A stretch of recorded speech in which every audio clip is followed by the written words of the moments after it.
The opinions expressed by the host and guests in this show are not necessarily the views of Children's Health Defense.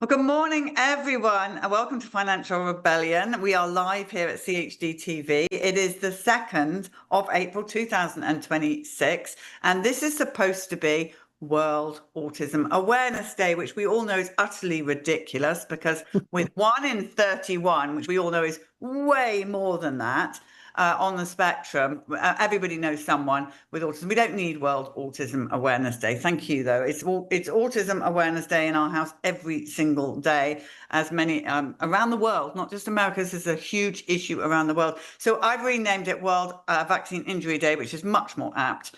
And so there's that. But that takes us to our first article. So people are having absolutely none of it. Look, childhood vaccination rates plunge as experts warn of more deaths. This is shocking new data reveals thousands of Australian children have skipped vital immunisations as vaccination rates plummet to a new low. Now, we have seen headlines over the last 2 weeks coming out of England and Canada and various other countries, as well as our country as well. And that's why you're seeing, Catherine and Carolyn, this is why we are seeing fear-mongering headline news in the mainstream news of measles, meningitis, chickenpox, all of these things that are going to kill you if you don't vaccinate because of Loopity-Loo, Robert F. Kennedy Jr., our health secretary. This is what we're seeing over and over again in the press. So they are desperate for you all not to think for yourselves and go out there and vaccinate your children. And I can tell you, you will dire results in this household when we did that. So that was our first piece of news. But anyway, I just want to say that because it is apparently World Autism Awareness Day. So, Polly, is HHS making any progress in pulling pharmaceutical ads from TV?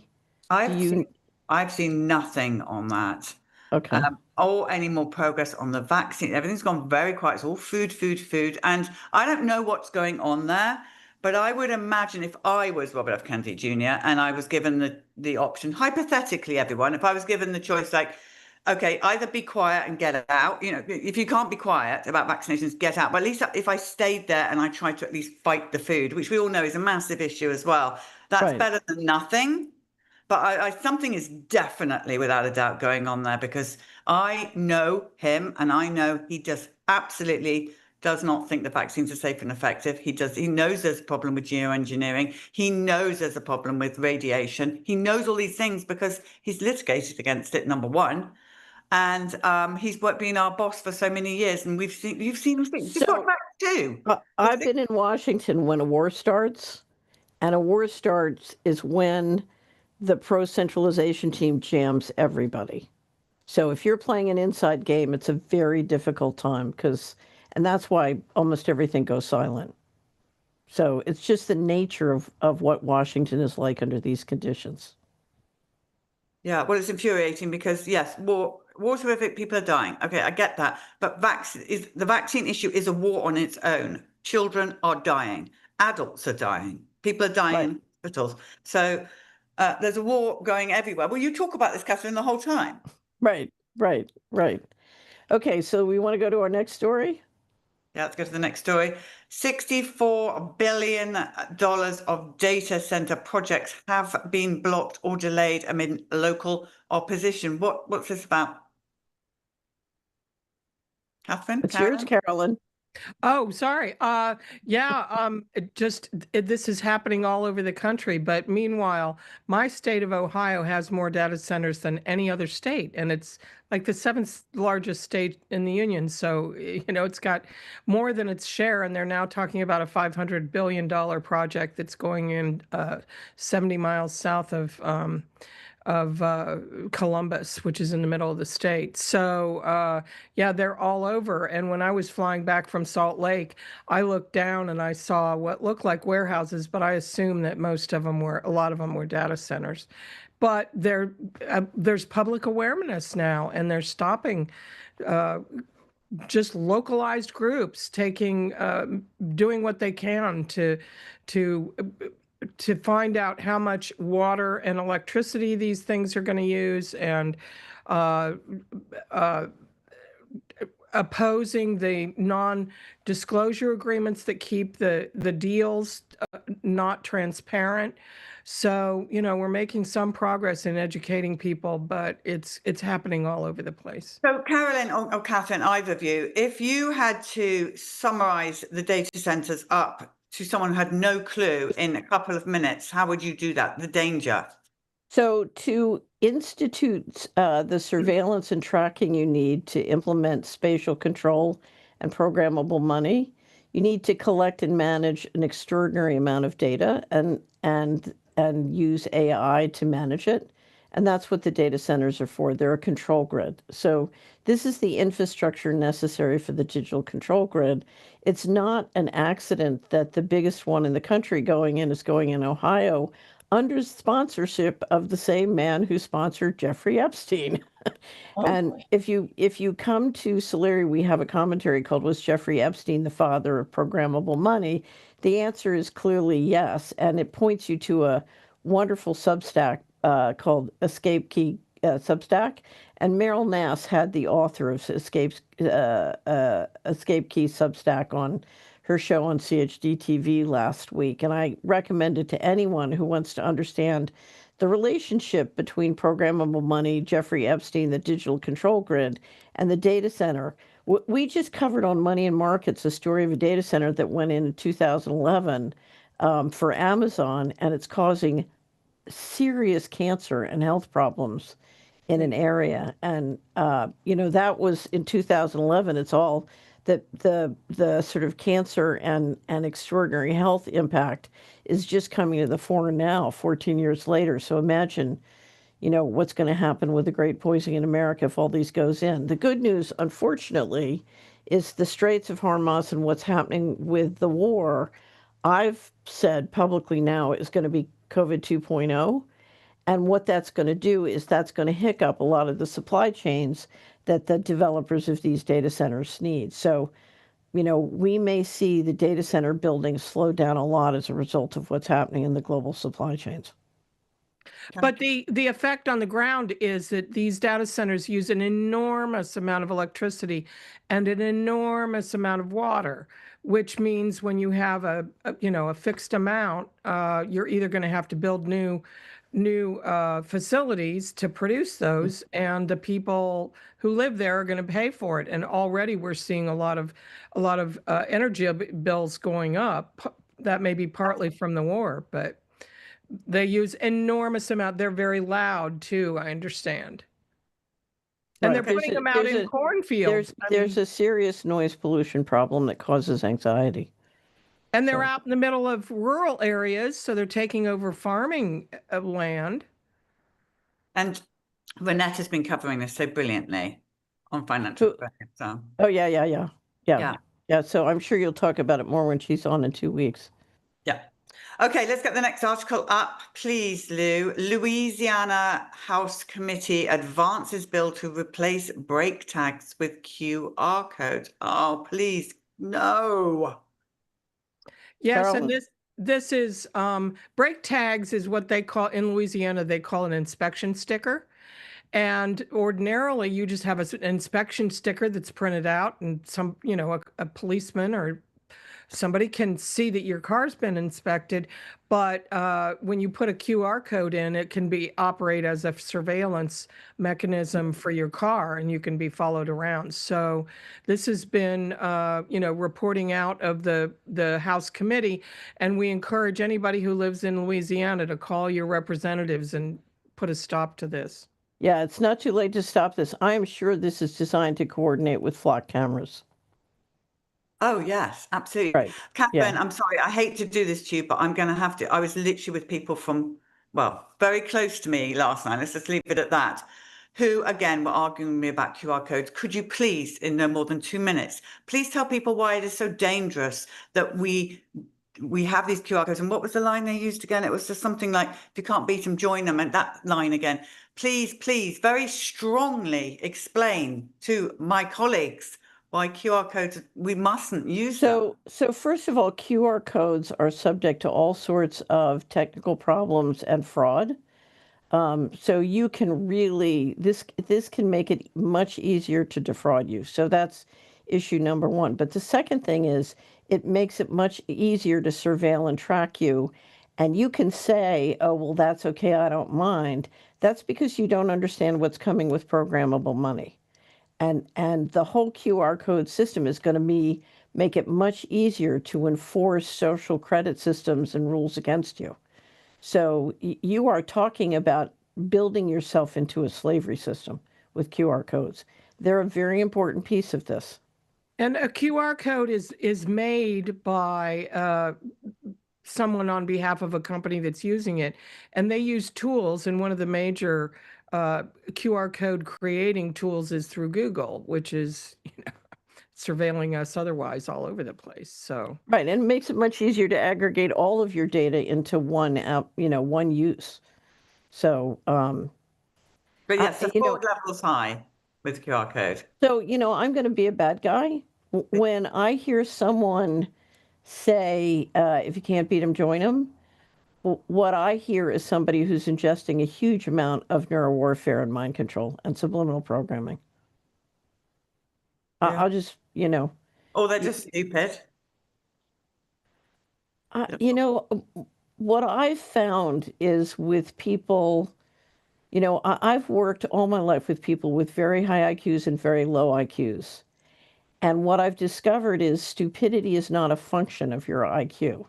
So I was just doing a great interview with an Australian investor this morning, and I told him, one of the reasons I live in Hickory Valley, I used to go out to Silicon Valley when I had a money management firm out there, and there were people with 150, 200 IQs, brilliant people, but they lived in a wash amidst tons of government subsidy, and they had no idea how a real economic process worked. And then I'd go back to Hickory Valley and deal with plumbers and electricians and truckers who had to make it for more than it cost you to, they had to sell it for more than it cost them to make it.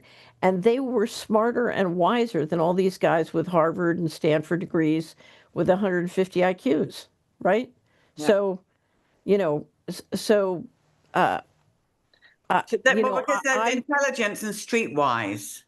There's two different things. So I'll give you a perfect example. Our movie of the week this week is about porn addiction, because porn is designed intentionally to addict you. And if you read the science, it's the same thing on the lawsuit we're going to talk about in a moment. According to the latest surveys, 90% of men in America and 60% of women watch porn. You know what the average starting age to watch porn is? 11. No. 11. Okay. Yes. This is being marketed to children. And I assure you, in my opinion, this is my opinion, this is combined. The people who are running these companies, are intentionally, this is weaponized. It's a weapon, right?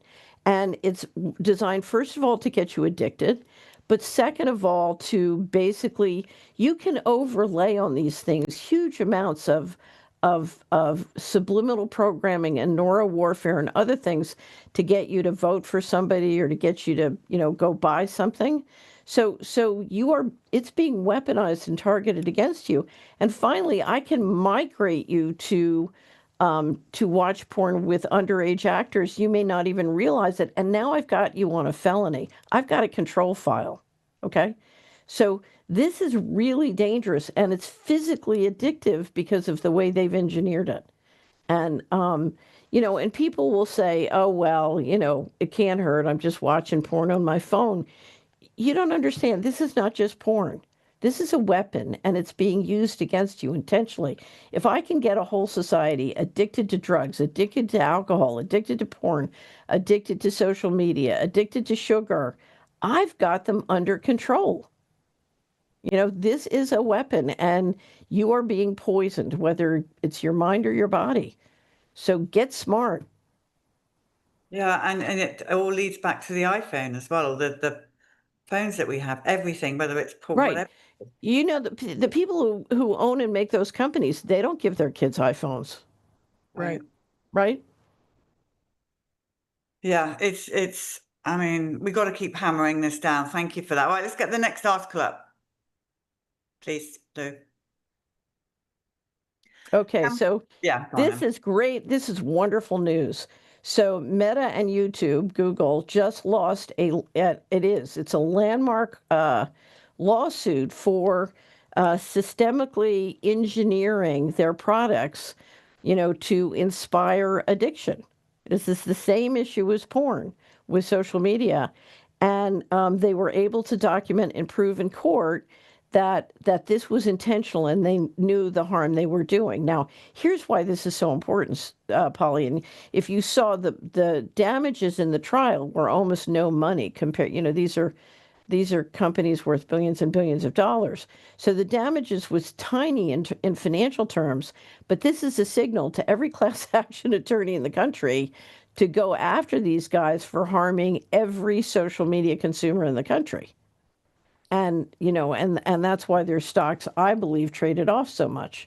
So this is the beginning of holding these companies accountable for the harm they're doing to our children. It's destroying our society. These children, if you look at all the addictions and what's happening to them, they can't grow up and build a future. It's frightening. Whether we're poisoning them and giving them autism, or addicting them to porn, or addicting them to social media. So it's good to see these issues finally beginning to get into the courts and get heard. Absolutely. Wow. Thank you for covering that. Okay. Do we have any more, Lou? We do. Coinbase CLO expects Clarity Act stablecoin reward deal this week. What does that mean?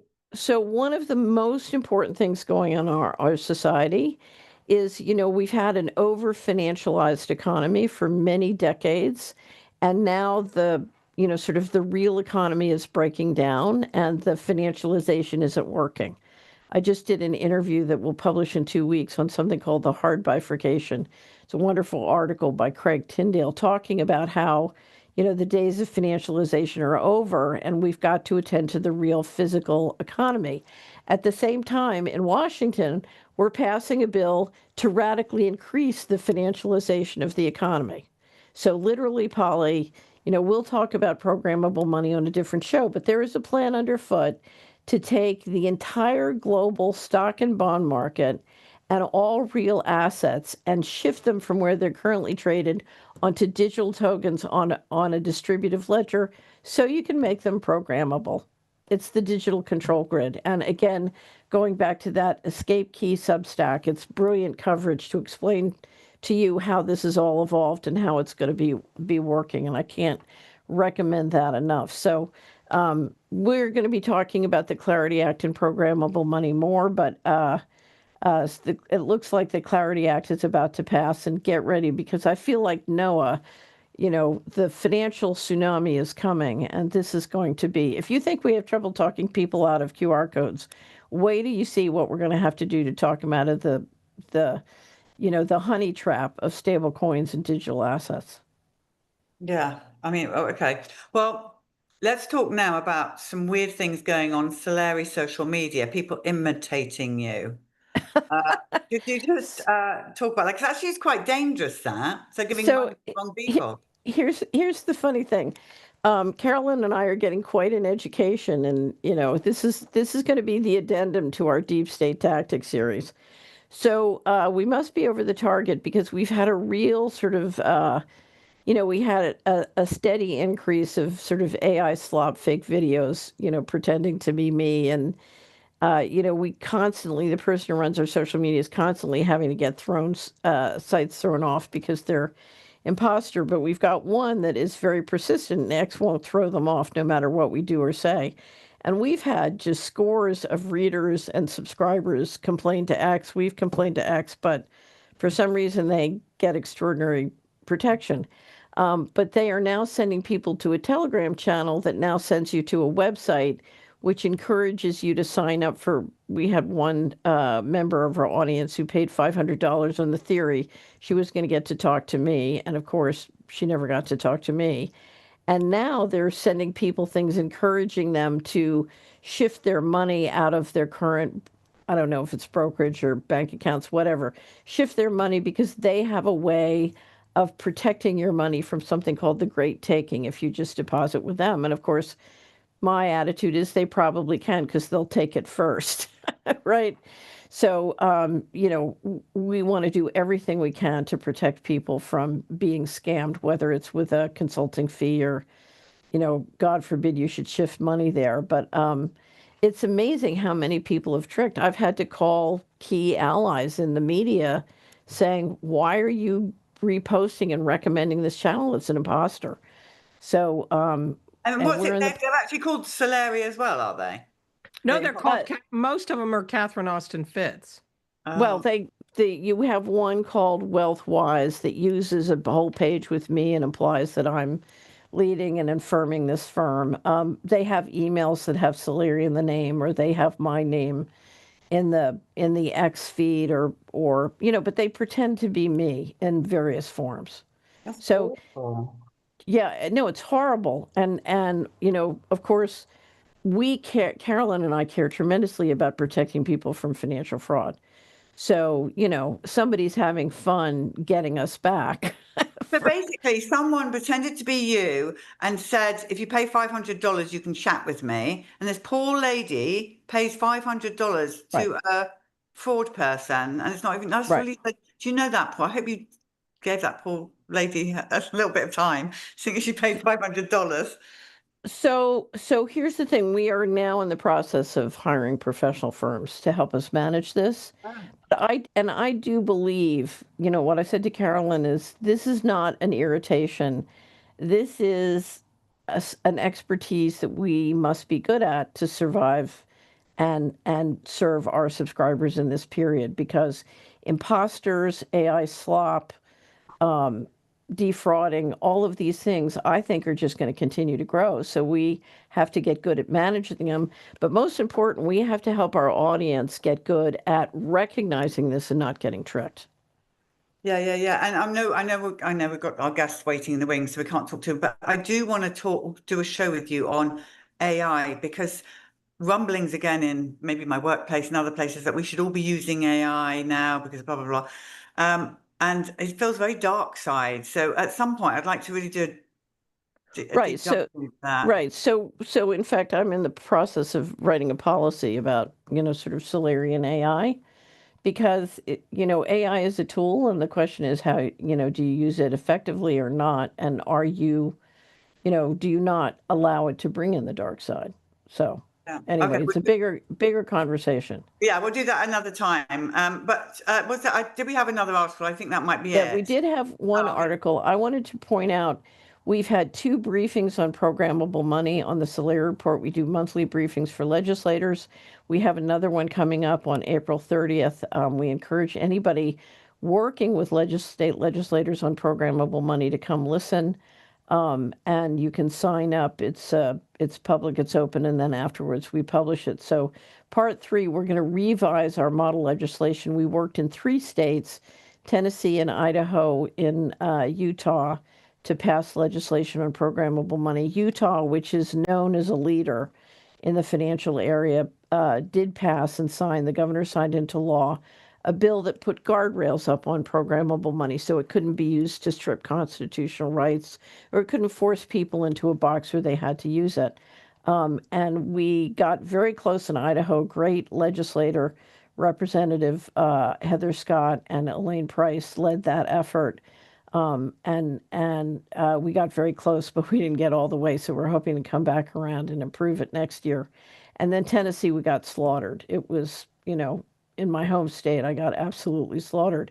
We couldn't even get out of committee. So, and if you look at the forces of people who are protecting the right for people to do programmable money and central control, it's very frightening. And that's why, of course, the people who say, oh, QR codes, why fight them, can be so upsetting, because if you look at all the financially irresponsible things you are seeing state legislatures pass, it's pretty frightening. And that comes from people being, greedy or lazy or acting stupid when they should be smarter about their own self-interest.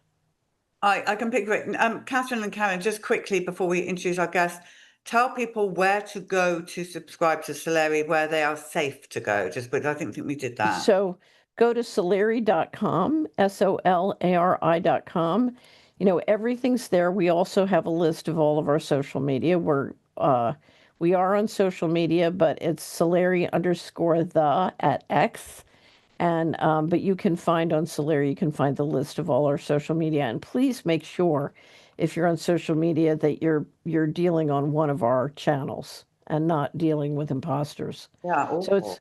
it's a little bit like the Caddyshack gopher. I think we're just going to be, you know, this is going to be trench warfare from here on out. Is my expectation.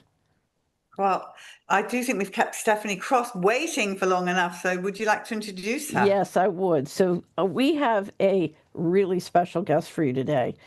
Stephanie Cross is a broker and owner of United Country Real Estate Tennessee Real Properties. She's a broker in both North Carolina and Tennessee. She is also an accredited land consultant. I will say, she won't say, but I will say United Country Real Estate is my favorite sort of go-to website to look for properties around the country because it is the leading broker that covers rural America. So it's a What's wonderful, it called again? United Country Real Estate. So go check out their website. She's on the board of the Tennessee Oil and Gas Association, and she's a coordinator for the site coordinator for the Oil and Gas Division with the Tennessee Department of Environment and Conservation. She's an outdoors woman. She rides. She has a family. I just want to say, I met Stephanie at Margaret Byfield, the wonderful Margaret Byfield's conference it was in Texas, and it was a fabulous conference, but there was a lot of discussion and talk about climate change. And I saw Stephanie talking, and then I got into a conversation with her, and I said, finally, an entrepreneur and successful businesswoman who I can have an intelligent conversation with about climate change. And I immediately said to her, would you come on Financial Rebellion? Because everybody needs to know what is happening and what you are seeing, and they need to hear your story. So with that, with no further ado, Stephanie, welcome to Financial Rebellion. And again, thank you for doing this. Thank you for having me, and thank you for bringing me on to share the story, because it definitely needs to be told. So You want to do the term for the day? yeah, let's do the term for the day first, and then we'll go into the story that I want Stephanie to tell. You know, as is the case often in definitions, you can get in the really deep, complicated part, or you can just explain it in everyday terms. And I'm going to do the latter. A stranded asset is an asset. If it's owned by a company, it would be on a balance sheet, and it has a value that it's producing income or whatever, oil and gas, real estate. And something happens that's unexpected, like a regulatory change that prevents you from deriving income from the asset, or even sometimes it would result in a negative value. Imagine that you own a house and it's a toxic waste site, and you have to clean it up, and the cleanup costs are more than the value, the previous value of the property. That would be a negative value. But what's happened is that there are companies out there that, including hired by insurance companies, that take theoretical costs and therefore devalue the property when nothing actually has happened. So the insurance companies pulling out of California because of the future risks of flooding and earthquakes and whatever is an example of that. Thank you. Okay, so Stephanie, tell us your story. And ladies and gentlemen, I just have to tell you, when I heard this, to me, this is one of the most frightening stories I've ever heard. So take it away, Stephanie. Okay. Last year, March of 2025, my seller called me. He's actually the one that discovered it. He called me and said, Stephanie, I just noticed that Zillow has something new at the end of the listing report, saying that my property is a 9 out of 10 extreme flood risk, and that this flood risk is not changing. The problem was that he is not in the FEMA floodplain. and this came right behind Hurricane Helene in North Carolina, which there was terrible what happened. And so there's already that stigma on the state, but he had no damage from the hurricane, no flooding. And furthermore, again, as I said, he was not in the FEMA floodplain. So my immediate response is, I've got to get this off. I didn't think, there was anything suspicious going on. Zillow's notorious for getting their data wrong. So I went into solutionary mode and sent an email to Zillow and just said, look, that's wrong. I've got documentation to support that. If you don't get it off, there's going to be further recourse. And let me back up. What I did discover was this was new. First Street Foundation is a vendor that had in 2024, September of 2024, had partnered with not only Zillow, but all of the major real estate platforms. And that's who was displaying First Street Foundation, who was displaying these environmental risks on these real estate platforms. So I also tried to contact them. I initially tried to call First Street Foundation, and they do not have a phone number, which after I discovered what I felt what was truly going on, that was by design, because at this point I've never seen this before. But they obviously know that they're going to be getting a lot of complaints. Then I went to send them an email, and it said something to the effect of, if you are a property owner or a broker emailing to dispute our environmental risk assessment, we will not respond to your email. That you would have to send them a new FEMA LOMA letter, which was outrageous to me at that point, because as a broker, I could lose my license for putting wrong information out to the consumer and to the public. But these real estate platforms can put any information with no consequences. So we kind of came to a stall at that point. I wasn't able to get Zillow was not responding back to me. I take that back. I did get an email that said, it was like a canned response that said, you've been entered in the queue, which was not satisfactory to that point, because every person that looks for a property there and sees that is ultimately going to scroll on. Let me just stop you. So this is a client you have, and they're trying to sell their property. That's right. So every day that this is going on, it's dramatically impacting, one, their ability to sell, but two, the price that they might get for it. Correct. Right. And that's the damage. Yeah, because it affects buyer perception. So I didn't get anywhere with them initially. And so I then reached out to Margaret at that point, and I didn't pick up on what I thought was really happening until, and I may jump around. I'm trying not to, because there's so much to try to pack in. So 30 minutes after I complained to Zillow, I ended up getting an email from my farm and ranch account, where I also market some of my sellers' properties. And they had asked if they could put buildings on the property. It was seemed like they were asking if it was a commercial property that they could do that, and were there any restrictions. They were very interested in my seller's property, the one that has this new environmental risk. Would I call them? So I called, and maybe call it discernment, I don't know. It was very suspicious. I told him, I said, look, this property is rural. This is a $6.2 million luxury estate, 128 acres. It doesn't really lend itself to commercial. However, I could look into that for you with the county. And I asked him, I said, are you calling on the right property? And he said, he thumbed through some paperwork, and he said, yes, I am. And as the conversation went on, it got a little bit more suspicious. He then said, this would not be for, buildings. Let's just say it would be a retreat for our business. And I asked him, I said, do you mind telling me what your business is? And he said, the Civilization Research Institute.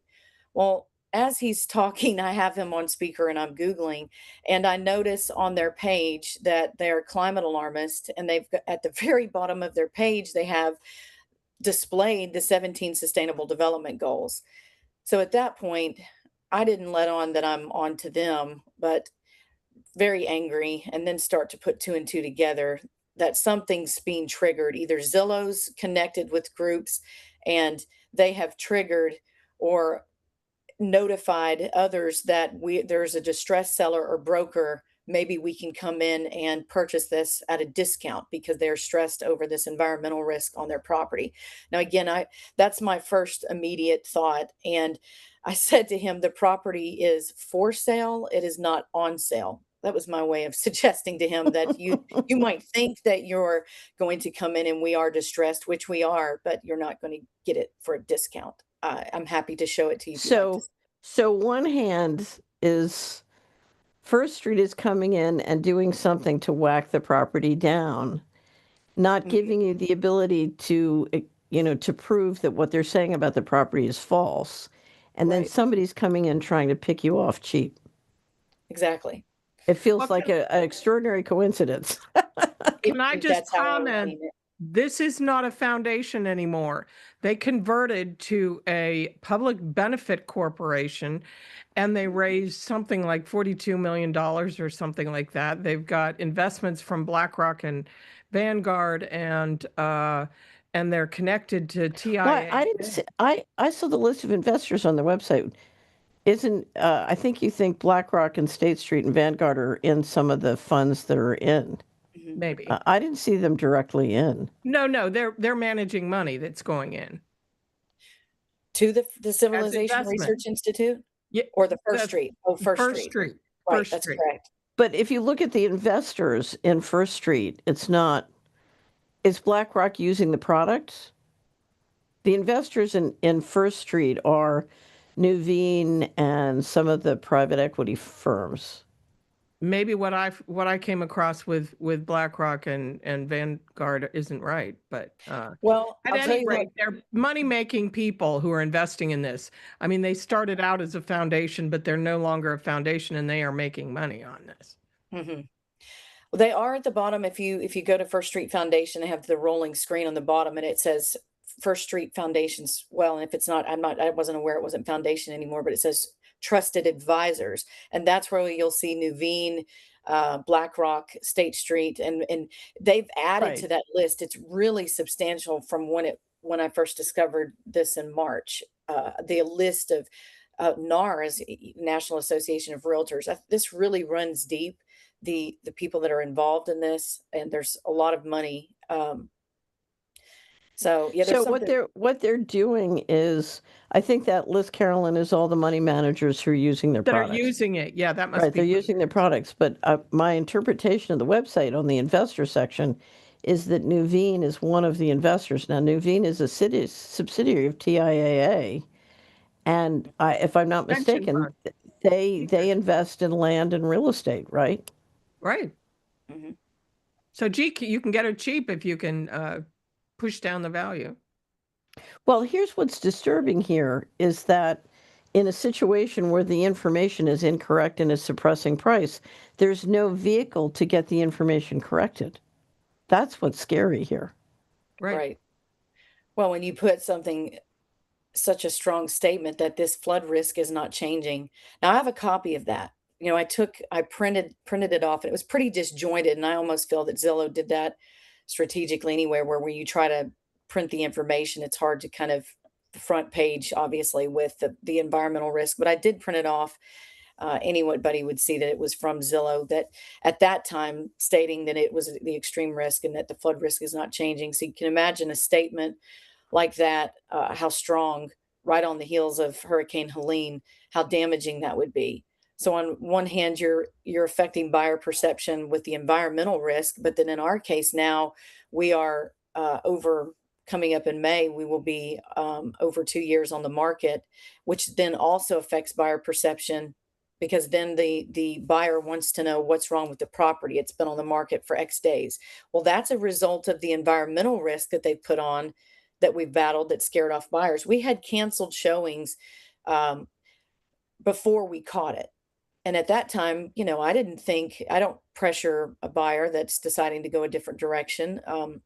Sometimes they'll choose to share, and sometimes they won't. Had I have known that these environmental risks were on there as early as September, I would have said, is it because of the environmental risk that you saw? And if so, I can provide documentation that supports that it is not in the FEMA floodplain. But buyer interest dropped off, and we are still on the market at this point. I will tell you what they did that was interesting. I've tried to shut off his listing from populating over to Zillow, Realtor, Redfin Homes, those sites. And what Zillow did, just so that I could get rid of that the information altogether. In the meantime, while we tried to fight it, Zillow then puts that it's off market and that the property is valued at $401,010. The Ooh. property's not off market, and that's not the price of the property. So if you don't use them, that's what you're going to get. That they're going to then say that it's off market. How they can dictate, and I'm not the only broker that hates Zillow, and they are the number one, and they see themselves as this big behemoth that's untouchable. There has to be exposure and there has to be accountability. But this is $1 billion company backed by that their largest shareholders are BlackRock, Vanguard, and State Street. I Right. believe they are the largest shareholders, and you guys correct me if I'm wrong. Which is they're going to influence these real estate platforms. Well, And and there's a case in California, exactly the same thing happened. Yep. They rated First Street rated 9 out of 10, 10 right. being the worst for Mhm. flood risk for this property.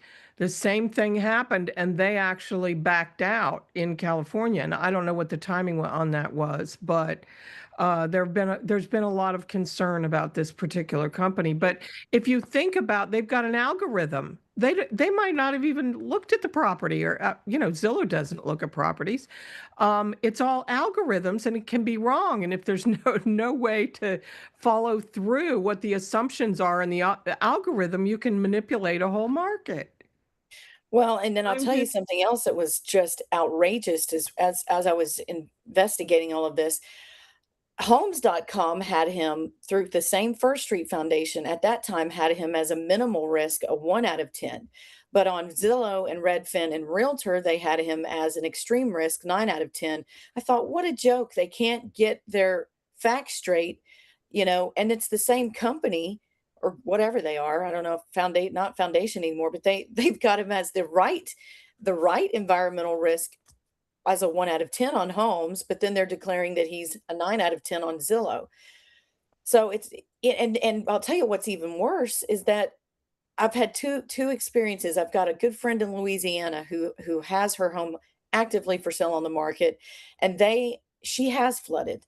Okay. And she does pay flood insurance. They have her as a minimal 1 out of 10. Let me tell you, it can affect a buyer in both ways on that side as well, because now if a lender is involved, then that would be flagged and caught. But if a buyer is purchasing by cash, there's nothing and the broker has no idea what they're doing or doesn't understand the FEMA floodplain and what that could look like for that buyer. They could purchase a property and end up in a mess, and then end up when they go then to get home insurance, be told that you have to pay flood insurance. Another example. Mhm. Oh, sorry. Go ahead. Go ahead. Oh, no, just that I'm seeing. I saw it again with another where they said that it was not a flood risk, and it is a flood risk. It is declared by FEMA as being, a high likelihood of flood. So they do it, but they can't get their facts straight, which shows a lack of credibility. But yet they're getting away with this and causing sellers like mine, extended time on market because of the incorrect data. So let me just interrupt and say I'm looking at the 2025 proxy for Zillow, and Caledonia, which is an Australian fund, which has been in my understanding for a long time, has 30% of the Class A stock and 13, about 14% of the voting power. And then Vanguard's in for 6.2%. I don't see BlackRock in here, which surprises me. I would expect BlackRock Index Fund to be in here. So anyway, but it's just I'm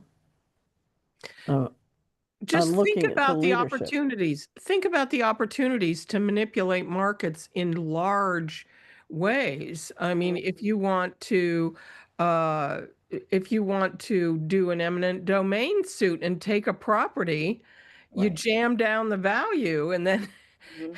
with something like this, and then the buyer gets a bargain. I mean, and that's in court. I mean, ordinarily.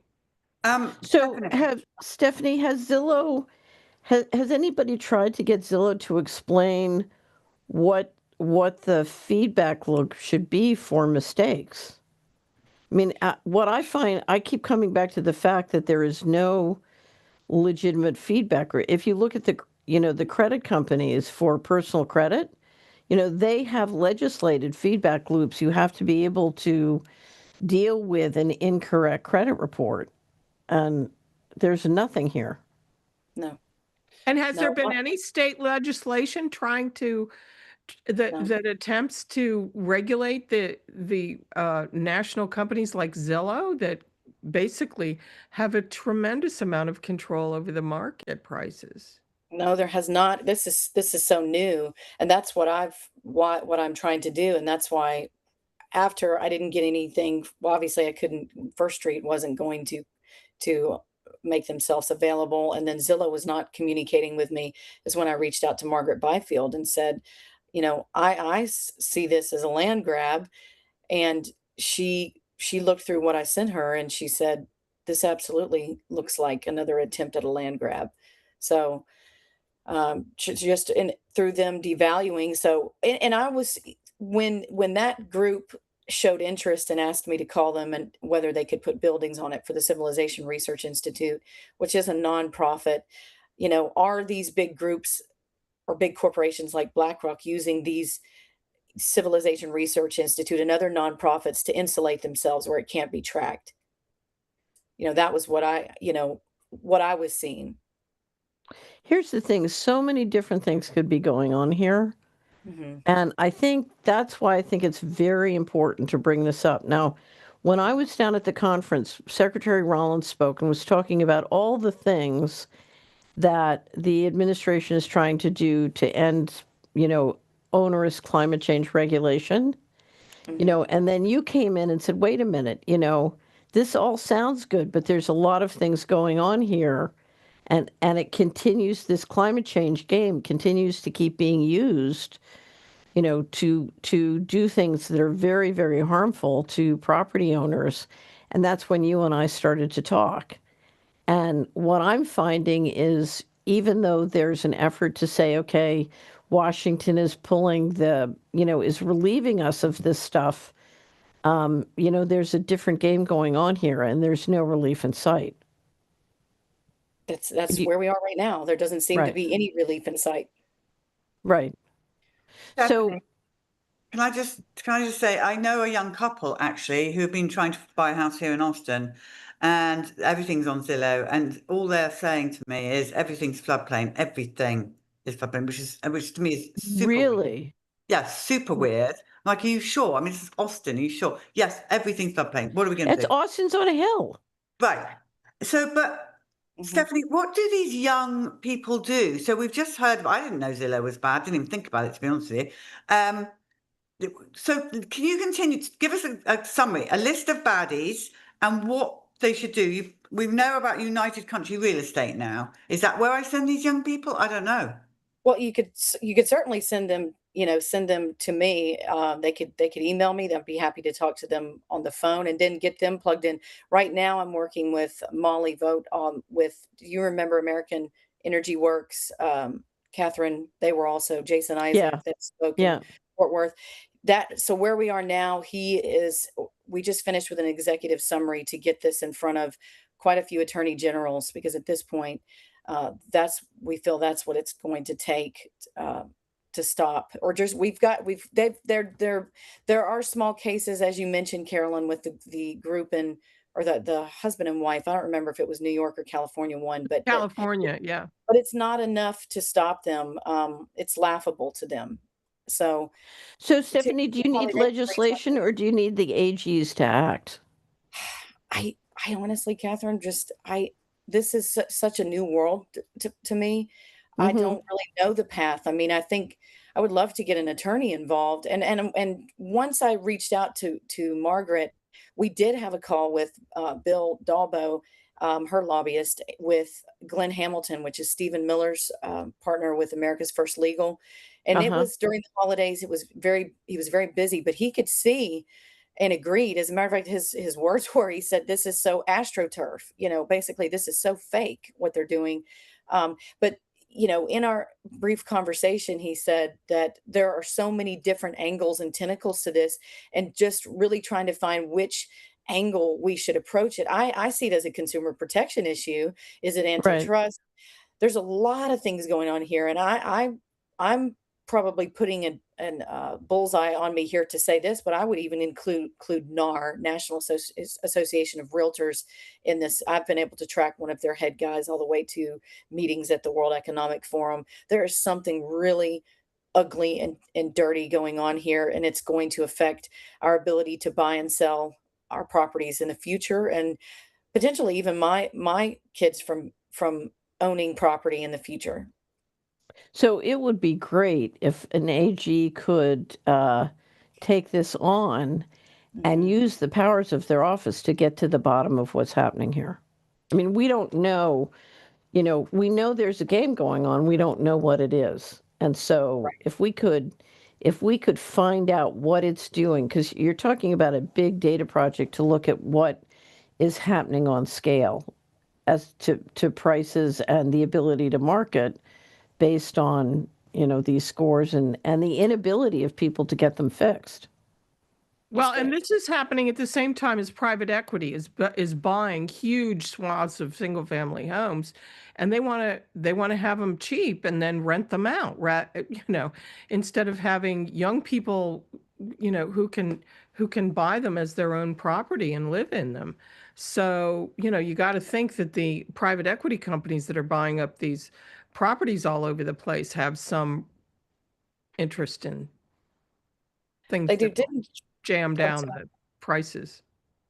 Didn't Trump just put a stop to BlackRock and some of, and you guys correct me if I'm wrong, to BlackRock, and a lot of these large corporations purchasing real estate? I could be wrong on that, but again, as I said, I feel that's what's taking place, is they're insulating themselves and they're funding through these nonprofits to then come in and purchase. They're going to find a workaround.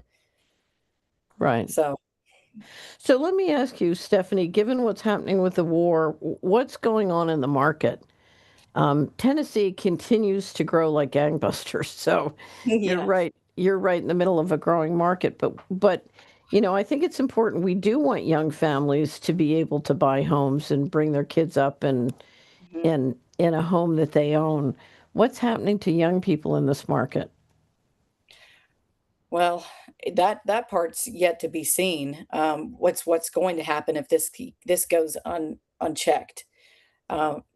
Now, while BlackRock was coming in and purchasing a lot of real estate, that's what their ultimate goal was, is for more would be having to go the rental route. So at this point, I don't know that it's affecting them yet, but it's absolutely going to affect them, as I said, if this goes unchecked. Right, right. So, would you advise people if they're looking at a home to go get the actual FEMA flood maps and look at, not depend on a service like this, but go look, and do the due diligence themselves? If you have somebody come in to do an appraisal, will that come out as part of the appraisal process? How do lay people like me, due diligence on a home and avoid depending on these services? Well, number one, making sure that you're working with a broker that understands, and really, they should understand mapping and how to do overlays, because any of our mapping tools uh, are going to give you the ability to do those overlays. But having those conversations with their broker, making sure they understand things that the average buyer may not even know that's out there that could be harmful for them down the road. So education is key, which is what I'm trying to do, is educate, but making sure that they're working with the right broker that can guide Right. them, because we have that available to us through our sites that we use to look up. It's right there listed with all of the property information at the bottom that shows whether that property is in the FEMA floodplain. So, but most are not familiar. So, really, the key make sure you're working with the right individual. So here's the funny, I've always been blessed by being able to find great brokers. I would never trust an online service compared to a real broker. I mean, that's why I have a real banker. I have a real insurance broker. I have a real estate broker if I need a real estate broker. I mean, get high integrity humans to protect you from this whole ridiculous situation. Well, the sad part is I talk to brokers every day and they have no clue that this is even on their sellers' properties. No clue. That's dangerous. And this is not just a FEMA issue. They could do it using all sorts of excuses. That's correct. Not just floodplain. So they have air quality, heat factor. They also have fire factor. And that's another thing that they're doing is it seems as if there are woods around it at all. They're calling it a fire factor, and that fire insurance is recommended. I can tell you, I mean, it's not just the one in North Carolina. It's several of my sellers' properties, and it may be a cattle farm that adjoins a small row of trees, and it has a fire station across the street, and it's surrounded by other development. A pasture is a fire break. So, yet they're calling it an extreme fire risk. So, and they're getting away with it. It's criminal. It's criminal. Shocking. I have no words. It is criminal. It's the weaponization of data. It's the data beast. Right. That's exactly. And it's a land grab. I mean, there are land grabs all over the place because those are the hard assets that have value. So I want to remind everybody, last year we published a wrap-up called Plunder, and Carolyn and I made long and detailed lists of all the different games you can use to plunder land. And as we know, the push to own and control land is enormous. And we haven't talked, Stephanie, about the Clarity Act and what that's going to do to add to this game, but that's another piece that's coming. So, well, yeah, there's the potential for putting land titles on the blockchain, which is frightening.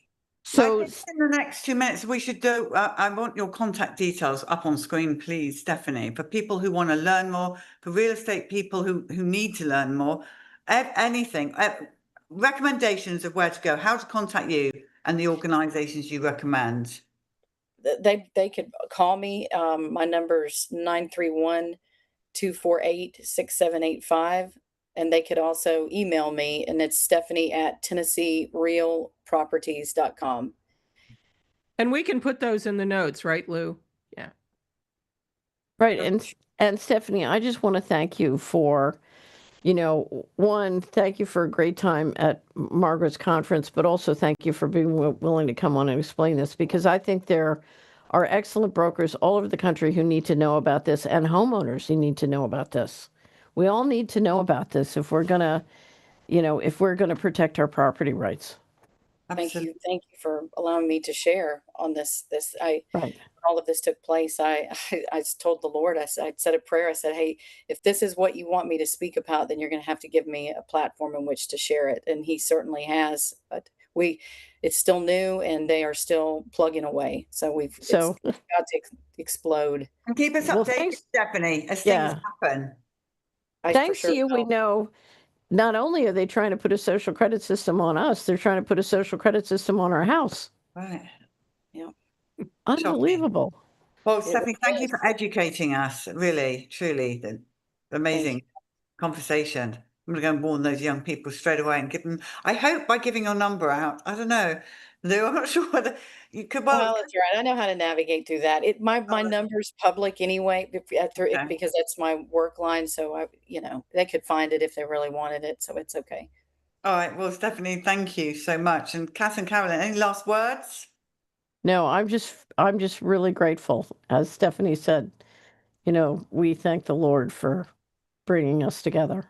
Absolutely. And also, Stephanie, a real example why we, the people, have to become the citizen journalists. We have to, because you experience it, you come here, you tell us, and everybody out there, whatever you're experiencing, you think something's off, tell us, and we'll put you on the right show or whatever it may be, because that's how we learn. We can only trust each other, and that's it.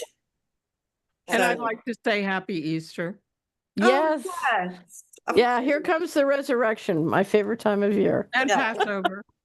It's a wonderful time of year. Big celebrations all round. Well, Stephanie, thank you so much. Carolyn and Catherine will be back next week with Financial Rebellion. But for now, pray big, everybody. Stand firm, and please never settle. We'll see you next week. Thank you, guys.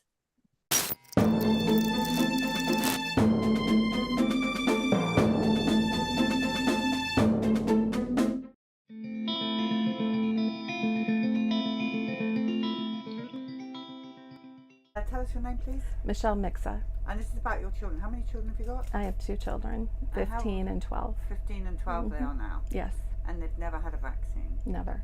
Not No. even vitamin K. No. Nope. Did you Nothing. give birth in a hospital? My daughter, that's a whole nother story. My daughter was born in a hospital. My son was born at home. We were punished for not doing the protocols then and with a NICU visit, but that's a long, another story. But you managed to not get them vaccinated at all. How No. is their health today? Great. They recover quickly from any illness they have. People are usually pretty impressed with the fact that they've never had an earache or an ear infection. My son was on 1 antibiotic for a very strange tick bite. I brought him in for that, but other than that, they've never been on antibiotics, and they've never really had a reason to go to a doctor other than this tick bite, and then my son broke his arm in October. So talk about what happened when your son broke his arm. So he fell and broke his arm, and in good style, my style, I said, well, we'll wait and see how you are in the morning. I didn't know it was broken, and in the morning it became clear that it was an injury. So I brought him to urgent care. First, I kind of texted all of my vaccine advocacy friends and said, I'm really nervous about going to the hospital or to the urgent care because Victor's unvaccinated. And they gave me all kinds of advice on how to handle the situation. We don't engage in the medical system at all anyway. We do holistic medicine. I was raised with holistic medicine. So we got there, checked out, x-ray, broken arm, and the doctor we were leaving, and the doctor kind of under his breath said, he's up to date on all his shots, right? And I said, well, goes against my deeply held religious beliefs to vaccinate my children. And he kind of looked both ways down the hallway, shut the door, and went off for 15 minutes about how much better off my children are. He bets they're healthier than other kids their age.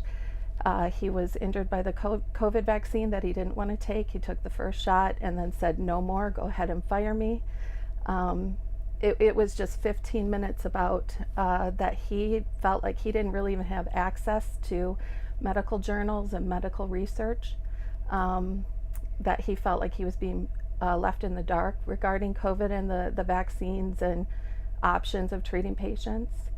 And it was not what I expected at the urgent care visit, for sure. But it really gave me hope that doctors are waking up. People in the medical profession see it for what it is. Now, the big measles scare at the moment, are you afraid your children are going to, well, they say it's because of the unvaccinated kids like yours that Sure. we've got measles. Do your kids have measles? No? So, but they're No. still spreading it. Right, yep. I mean, I didn't even know there was a measles scare right now, so I'm not worried about it at all. No. They'll be fine. They'll be fine. We've had whooping cough. What's the other one we had? Whooping cough, chicken pox. You know, they're fine. They recover quickly. Just have a fever and they scratch for a little while. You know, it's no big deal. We stay home and take care of ourselves and then move on. Marvellous. Yeah. As it should be. Mhm. Right, let's talk about, is it your cousin? My cousin, yeah. Tell us about that. My cousin Sherry. So my cousin Sherry was 75 years old. And I have some notes. On December 19th, 2021, no one could get a hold of her for about 24 hours.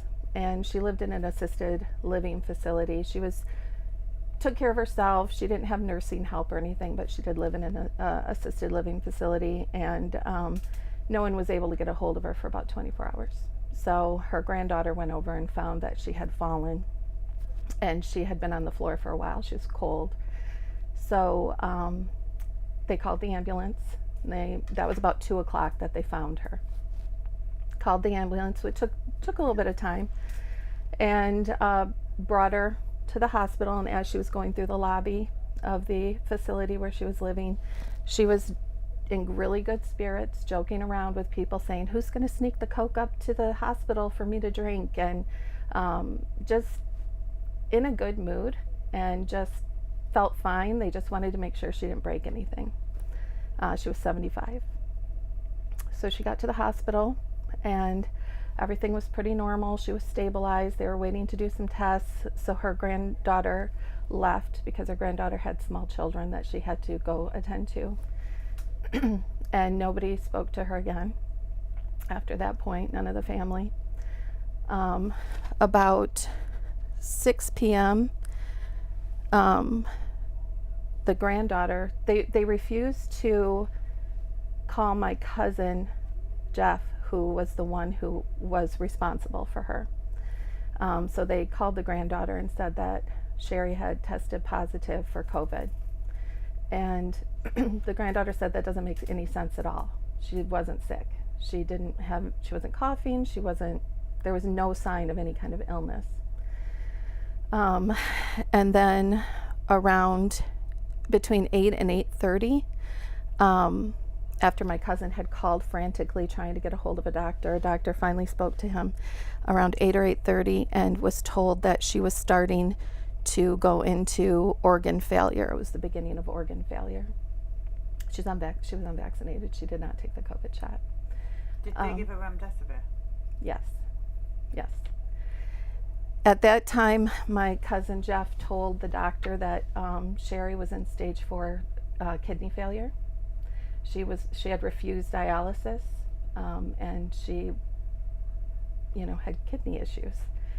And he said, well, I wasn't aware of that. And they did not take her off the remdesivir at that point. And between 9:30 and 10, Jeff got another phone call saying that she was in full organ failure and she was not going to make it. And by 11:30, she had died. So she went in for x-rays. They tested her. She was COVID positive, according to them. And so they treated her for COVID, even though she had no symptoms and no reason to believe that she had COVID. And she was dead within 10 hours of finding her. Yeah. Yeah. It was not her time. It was not her time. No, they killed her. They killed her. Yeah. They killed her. Yeah. Yep. And I know 4 people that had a similar fate at that hospital in late summer, fall of 2021. Hospital protocol death. Mm-hmm. It's disgraceful. 4 people within months of each other at that hospital. I only find peace in that it happened so quickly for her, because I know people suffered for months. I'm grateful it was fast for her, but it wasn't her time to go. I'm sorry. So, Is there anything else you want to add to this? no, Thank you so much. thank you. This and all CHD TV programming is made possible by generous support from viewers like you. Please consider making a contribution today to keep our programming going strong. Thank you.